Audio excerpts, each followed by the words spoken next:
अस्सलामुअलैकुम, welcome to back my YouTube channel. तो आज मैं आपके लिए बचे हुए फैब्रिक से छोटी बेबी की फ़्रॉक तैयार करना बताऊंगी। चलिए वीडियो स्टार्ट करते हैं। ये मेरे पास फैब्रिक है, तो पीसीज है, इसको मैं अच्छे से आयरन करूंगी। और जो इसकी चौड़ाई है वो है 12 इंच। तो इसकी जो लंबाई है वो तो हम फोल्ड करने के बाद ही माप करेंगे। तो इसको मैंने अच्छे से आयरन कर लिया है। आयरन करने के बाद इसको मैं डबल फोल्ड करूँगी। जब ये मैंने कमीज़ कटिंग की थी तो इसके जो बैक साइड थी तो उसमें से ये फैब्रिक बचा था कमीज़ कटिंग करने के बाद। इसके मैं अब दो पैनल बना लूँगी, फ्रंट और बैक साइड दोनों ही बन जाएंगे इसके फोल्ड करने के बाद।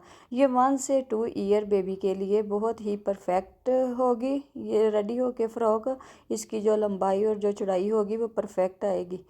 तो इसको मैंने इस तरह से डबल फोल्ड किया है। डबल फोल्ड करने के बाद मैं इसको आयरन करूँगी ताकि इसकी सेंटर वाली जो लाइन है वो अच्छे से ड्रॉ हो जाए। तो अब मैं जो दूसरा पैनल है उसको भी डबल फोल्ड करके इस तरह से आयरन कर लूँगी। जो तरीका मैं इस वीडियो में बता रही हूँ फ्रॉक कटिंग करने का बचे हुए फैब्रिक से, तो उसकी ये ख्याल में रखना है कि जो हमने सेंटर में पार्ट लेके आना है वो इतना हो कि उसकी चेस्ट और जो फिटिंग है उतनी चौड़ाई हो फैब्रिक की। तो इसको मैंने इस तरह से रख लिया है 4 फोल्ड करके। तो इसकी जो लंबाई है वो है 20 इंच। तो इसकी जो चौड़ाई है वो है 6.5 इंच डबल फोल्ड करके। तो यहाँ पे अब मैंने 4.5 इंच पे निशान लगाना है तीरे के लिए। 4.5 इंच पे निशान लगाया और आर्म होल के लिए भी 4.5 इंच पे ही निशान लगाना है। ये मीडियम साइज़ में जो बेबी गर्ल होगी ना उसके लिए ये परफेक्ट होगी। अगर आप चाहें कि थोड़ा हेल्दी बेबी हो तो उसके लिए ये छोटी पड़ जाएगी। तो अगर स्मार्ट बेबी और थोड़ा नॉर्मल बेबी गर्ल होगी तो उसके लिए ये परफेक्ट होगी। इसकी जो फिटिंग होगी वो रखेंगे हम 10 इंच। और जो हमने चेस्ट के लिए निशान मार्किंग की है वो की है 11 इंच पे। और हाफ इंच हम सिलाई के मार्जिन के लिए छोड़ देंगे क्योंकि ये पूरा पूरा फैब्रिक है, तो इसलिए हमने सिर्फ हाफ इंच पे ही सिलाई लगा लेनी है। इसके बाद हम इसको ओवरलॉक करवा लेंगे स्टिच करने के बाद। तो यहाँ पे ये हमने मार्किंग कर ली है। तो अब हमने जो मार्किंग के मुताबिक शोल्डर की कटिंग कर लेनी है। सिर्फ हमने शोल्डर की ही कटिंग करनी है। और जो दूसरी मार्किंग है फिटिंग वाली साइड पे वहाँ पे हम सिलाई लगा लेंगे। जब हमने इसको स्टिच करना है तो वहाँ पे सिलाई आ जाएगी। तो हमें ज़रूरत नहीं है वहाँ से कटिंग करने की क्योंकि पहले ही फैब्रिक जो है वो हमारा पर पूरा है। तो यहाँ पे मेरे पास ये 2 पीसीज हैं और जो बचे हुए थे ट्राउज़र में से साथ साथ आपको मैं बता भी रही हूँ। जब हम कटिंग करते हैं तो ये इस तरह के जो होते हैं पीसीज वो बचते हैं ट्राउज़र में से। 4 होते हैं लेकिन 2 मैंने यूज़ कर लिए थे तो 2 बचे थे। अब हमने इसी तरह से डबल फोल्ड कर लेना। डबल फोल्ड करने के बाद ये 4 फोल्ड हो जाएगा, यानी कि ये 4 पीस बनेंगे। तो इसको मैंने इस तरह से आयरन कर लेना। आयरन करने के बाद कलियों की शेप में इसको मैंने दोनों साइड से बराबर रख के इस तरह से कटिंग कर लेना है। दूसरी साइड से भी ऐसे ही कटिंग कर लेना है। और ये 4 पट्टियाँ बन जाएंगी, यानी 4 कलियाँ कटिंग हो जाएंगी। तो इसको मैंने अब सीधा करना है। सीधा करने के बाद जो सेंटर में लाइन ड्रॉ हुई है वहाँ से भी इसको कट करके तो 4 ये कलियाँ बन जाएंगी। ये 2 कलियाँ हम यूज़ करेंगे फ्रंट साइड में और 2 ही कलियाँ हम यूज़ करेंगे बैक साइड में। ये 2 हैं और ये भी 2 हैं। तो अब यहाँ पे हमने इसको लेना है, कमीज़ को यहाँ पे रखना है, उसका जो सेंटर वाला पार्ट है उसको रख के तो यहाँ पे हमने इसको माप करके तो इसका सेंटर में निशान लगा लेना है। इस तरह से सेंटर में निशान लगाने के बाद अब हमने कलियों का माप कर लेना है कि इसकी लंबाई ऊपर से कहाँ तक आ रही है और वहाँ से हाफ इंच कम फासले पे हमने निशान लगा लेना है। ज़्यादा नहीं करना, कलियों से कम कर लेना। और यहाँ पे अब हमने इसको ऊपर की तरफ इस तरह से फोल्ड कर लेना है और इसका सेंटर बना लेना है, यानी कि अब हमने आयरन कर लेना। आयरन करने के बाद जो लाइन सेंटर वाली लाइन है वो ड्रॉ हो जाएगी। तो फिर हमारे लिए इजी होगा कि इस तरह से सीधा जो लाइन होगी वो सीधी लाइन ड्रॉ हो गई।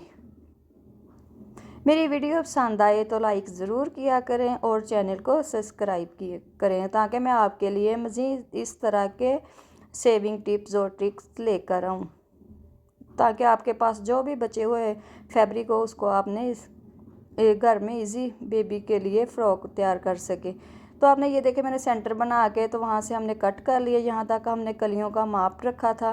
तो अब हमने ये देखें इस तरह से कलियों को नीचे रखना है, कली को,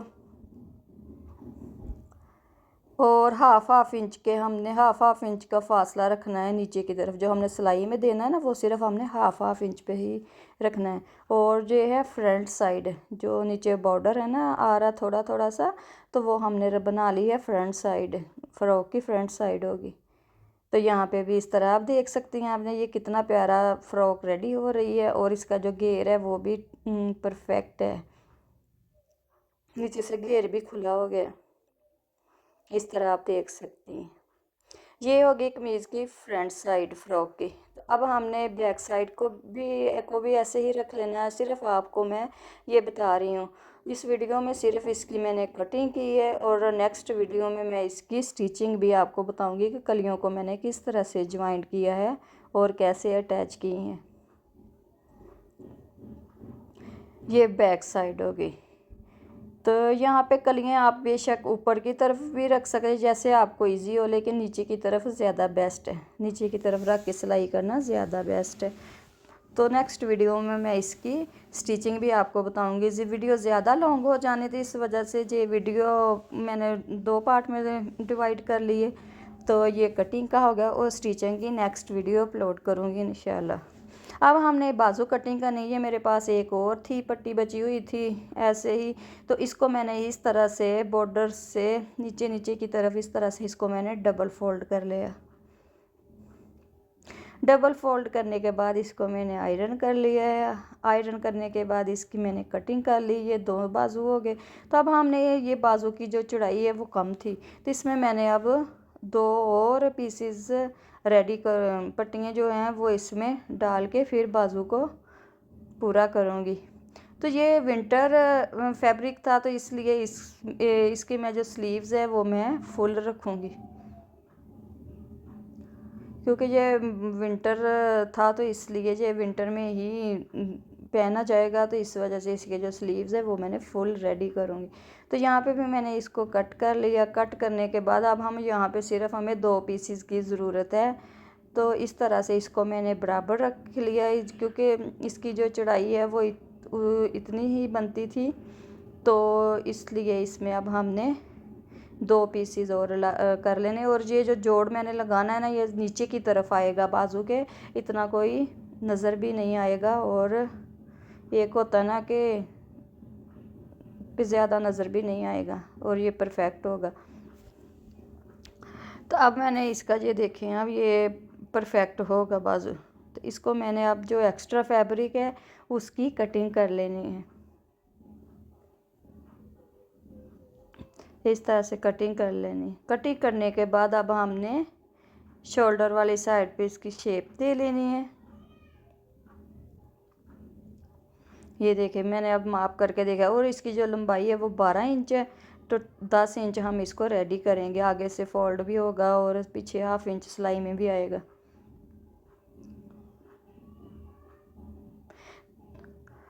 तो नेक्स्ट वीडियो तक के लिए ओके, अल्लाह हाफिज़। उम्मीद करती हूँ आपको वीडियो ज़रूर पसंद